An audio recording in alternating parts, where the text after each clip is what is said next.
Hang on a second. What do you mean Bud Light might lose its title as America's #1 selling beer brand? Why is it that even baseball fans are choosing to wait for ages for their beer rather than go to the Bud Light stand where there's no one at? Something's going on here. Back in that bag again. Whoa, oh, yeah. In what appeared to be an attempt of Bud Light to dip their feet into the river of corporate wokeism, they didn't realise there was a bloody big crocodile just below the surface and it's bitten their legs off all the way to the hip and now they're struggling to survive. Very interesting situation we find ourselves in here. In March, in a podcast, their marketing executive, Alyssa Heinerscheid, said Bud Light had been kind of a brand of bratty, kind of out of touch humor, and it was really important that we had another approach. And so, in an attempt to do that, they partnered with transgender influencer Dylan Mulvaney to share the message about the beer. Check out my Instagram story to see how you can enjoy March Madness with Bud Light and maybe win some money too. Love ya! And how was this message received by the public? We prioritize material belongings over truth. Get a job that you todo Bud Light. Not really well. And I mean, it hasn't been the most ideal situation. In fact, not only do these couple of videos give a representation or a little sneak peek into how the public has taken the marketing move by Bud, more than that, it's become almost a meme. Now it's embarrassing to be even seen with a Bud Light can. The social pressure which has bubbled up from everyone when it comes to the subject of Bud Light is enough for people, like at this baseball game in America, to not go anywhere near the brand. Guys, this is so funny and bizarre. Look at that.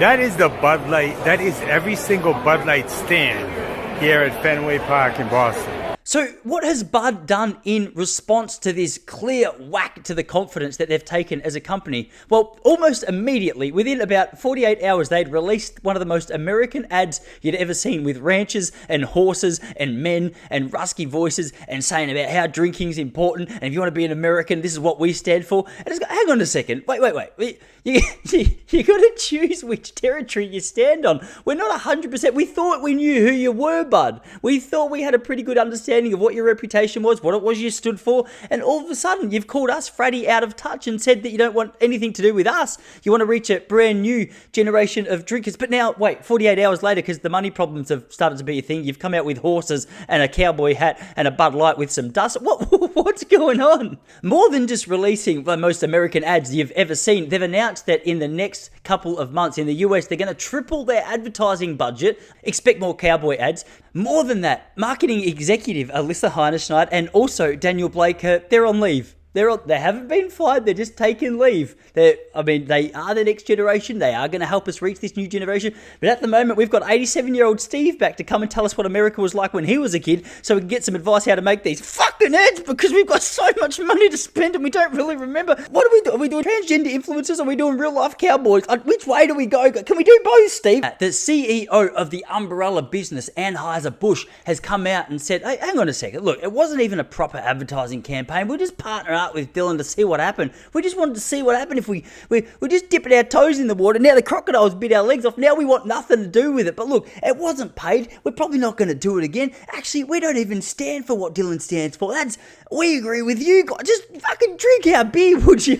And as a result, even the LGBT bars around America have started to say, well, you're not going to stand with Dylan. You can get out of our bar as well. So they're being beaten from the front and beaten from behind, which is an interesting use of words. But I mean, you understand what it is that I'm trying to say. They're in a very difficult predicament when it comes to selling their beer to their old fans and to the fans that they wanted to welcome to the industry, because no one likes them anymore, because they've barely been in a fight with both sides of the team, and now they're out there on their own with no legs, looking like a wanker. But why is it that the public has responded this way? It's almost as though the public has had enough with this corporate wokeism. They're just like, mate, just sell me a beer. Just give me a beer. Bud Light used to always have that reputation of being like a fun brand, a little bit cheeky, a little bit, they made you laugh. The ad would come on, you go, hang on a second, this is a little bit funny, that's a little bit wrong, but I think I'm going to have a little chuckle at that. You know what, they're so funny, I might even buy their beer. They've overstepped the mark into this world of corporate wokeism that we didn't want anything to do with. Sure, maybe some ads can get away with this kind of stuff, but surely it's important to know your audience before you take the risk, isn't it? If I was the marketing executive at Bud Light, I probably would have gone, all right, who's drinking our product and how's a message like this going to be received? And then immediately I'll be like, holy shit, we're not going to do that. That could be a disaster.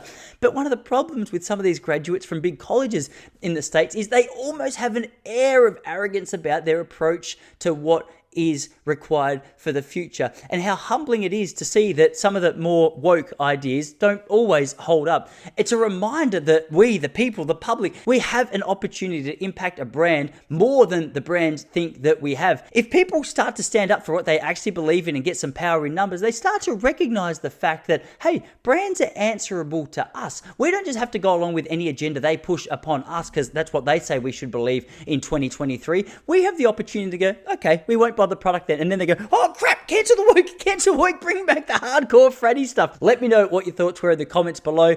If you like that, hit like, hit subscribe. New videos like this coming out every single week. Bud Light, good luck to you. It's going to be a big uphill battle, which is going to be tough with no legs. Looking forward to seeing how this one plays out.